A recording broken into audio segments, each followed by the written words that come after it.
ಅಧ್ಯಕ್ಷರೇ, ಇವತ್ತು ನಾನು ನನ್ನ ಮತಕ್ಷೇತ್ರದ ಫುಟ್ಪಾತ್ ಬಗ್ಗೆ ಮಾತಾಡೋದಿಲ್ಲ, ರಸ್ತೆ ಬಗ್ಗೆ ಮಾತಾಡೋದಿಲ್ಲ.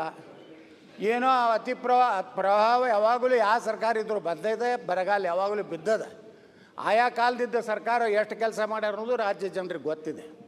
ಆದರೆ ನಮ್ಮ ಮೂಲ ಸಮಸ್ಯೆ ಏನಂದ್ರೆ ಅಧ್ಯಕ್ಷರೇ, ಇವತ್ತು ಕೃಷ್ಣಾ ನೀರಾವರಿ ಯೋಜನೆ ನಾವೇನಾದ್ರು ಉತ್ತರ ಕರ್ನಾಟಕದವ್ರು ಅಭಿವೃದ್ಧಿ ಆಗಬೇಕಾದ್ರೆ, ನಮಗೂ ದಕ್ಷಿಣ ಭಾಗದ ಕರ್ನಾಟಕದ ಜನರಂಗೆ ಉತ್ತರ ಕರ್ನಾಟಕದ ಜನರು ನೆಮ್ಮದಿಯಿಂದಿರಬೇಕಾದ್ರೆ, ಅವರು ಸ್ವಾವಲಂಬಿಗಳಾಗಬೇಕಾದ್ರೆ ಇವತ್ತು ಕೃಷ್ಣಾ ಯೋಜನೆಗಳೇನದಾವೆ, ಕೃಷ್ಣಾ ಕಣಿವೆ ಯೋಜನೆಗಳು, ಇದು ಭಾಳ ಪ್ರಮುಖವಾದಂಥ ಅಧ್ಯಕ್ಷರೇ. ಇವತ್ತು 1964ರಲ್ಲಿ ದಿವಂಗತ ಲಾಲ್ ಬಹದ್ದೂರ್ ಶಾಸ್ತ್ರಿ ಶಿಲಾನ್ಯಾಸ ಮಾಡಿದ್ರು. ಸ್ಟೇಜ್ 1 ಸ್ಟೇಜ್ ಎ ಸ್ಕೀಮ್ ಮುಗಿಲಿಕ್ಕೆ 45 ವರ್ಷ ಬೇಕಾಯಿತು. ಈ ಒಂದು ತುಲಾಭಾರ ಮಾಡಿದ್ದಕ್ಕೇನು ಉಪಕಾರ ನಮಗೇನು ಆಗಲಿಲ್ಲ. ಶ್ರೀಮತಿ ಇಂದಿರಾ ಗಾಂಧಿಯವ್ರನ್ನ ತುಲಾಭಾರ ಮಾಡಿದ್ವಿ, ನಿಜಲಿಂಗಪ್ಪನವ್ರು ತುಲಾಭಾರ ಮಾಡಿದ್ವಿ. ಆದರೆ ಅದರಿಂದ ಬರೀ ಭಾಷಣ ಕೇಳೋದಾಯಿತು, ನಾವು ಹೇಳೋದಾಯಿತು. ಆದರೆ ಅಧ್ಯಕ್ಷರೇ, ಕಾವೇರಿ ಅದು ನಮ್ಮ ನದಿನೇ. ಕಾವೇರಿಯಿಂದ ಕೇವಲ ಕರ್ನಾಟಕ 23% ಭಾಗಕ್ಕೆ ಇವತ್ತು ನೀರಾವರಿ ಸಿಗ್ತದೆ. ಆದರೆ ಕೃಷ್ಣ ಏನಿದಾಳಲ್ಲ, ಕರ್ನಾಟಕದ 72% ಭಾಗಕ್ಕೆ ನೀರು ಕೊಡುವಂಥ ಕೃಷ್ಣಾ ನದಿಯ ನೀರನ್ನು ಇವತ್ತು ನಾವು ಸದ್ಬಳಕೆಯನ್ನು ಮಾಡ್ಕೋತಾ ಇಲ್ಲ. ನಾವು ಭಾಳ ನೋವು ಇದ್ದಿದ್ದ ಅಧ್ಯಕ್ಷರೇ. ಇವತ್ತು ಕೃಷ್ಣಾ ಮೇಲ್ದಂಡೆ ಯೋಜನೆ ಸುಮಾರು 1,480 ಕಿಲೋಮೀಟ್ರ್ ಏನು ಮಹಾರಾಷ್ಟ್ರದಿಂದ ಆಂಧ್ರವರೆಗೇನು ಹೋಗ್ತದಲ್ಲ ಅಧ್ಯಕ್ಷರೇ, ಅದರಲ್ಲಿ 480 ಕಿಲೋಮೀಟ್ರ್ ಕರ್ನಾಟಕದ ಹರಿದು ಹೋಗ್ತದೆ. ಇವತ್ತು ನಮಗೆ ಬಂದಂಥದ್ದು 519.6. ಅದರ ಒಂದು ವ್ಯವಸ್ಥೆಯಲ್ಲಿ ಇವತ್ತು ನಮಗೆ ಇನ್ನೂ 524.25 ಆಗಬೇಕಾಗಿದೆ ಅಧ್ಯಕ್ಷರೇ.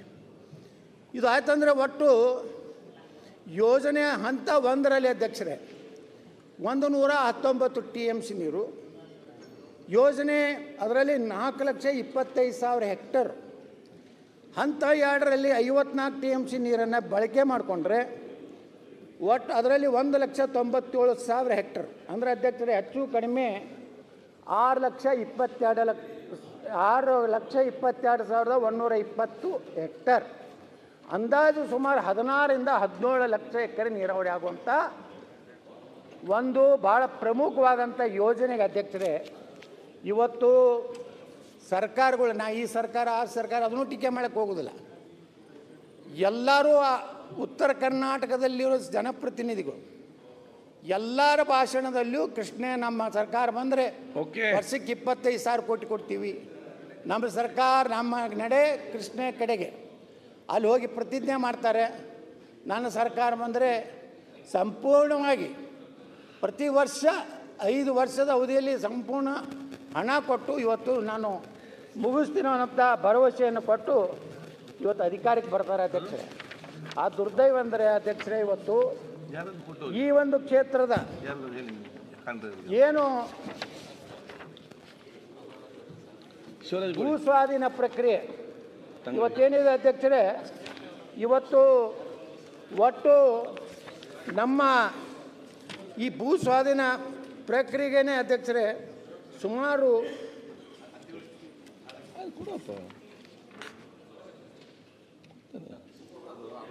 ಎಕರೆ 1,33,867 ಎಕರೆ ಭೂ ಸ್ವಾಧೀನ ಆಗಬೇಕಾಗಿದೆ ಅಧ್ಯಕ್ಷರೇ. ಇದರಲ್ಲಿ ಈಗ ನಮ್ಮ ಸರ್ಕಾರ ಇದ್ದಾಗ, ಅದರಲ್ಲಿ ವಿಶೇಷವಾಗಿ ನಮ್ಮ ಬೊಮ್ಮಾರಿದ್ದಾಗ ಈ ಭೂ ಸ್ವಾಧೀನ ಪ್ರಕ್ರಿಯೆಯನ್ನು ಪ್ರಾರಂಭ ಮಾಡಿದ್ರು. ಆದರೆ ದುರ್ದೈವಂದ್ರೆ ಅವತ್ತು ನಾವು ವಿರೋಧ ಪಕ್ಷ ನಮ್ಮ ಸರ್ಕಾರ ಬಂದರೆ ರೈತರಿಗೆ ನಾವು ಒಂದು ಎಕರೆಗೆ 40 ಲಕ್ಷ ರೂಪಾಯಿ ನೀರಾವರಿಗೆ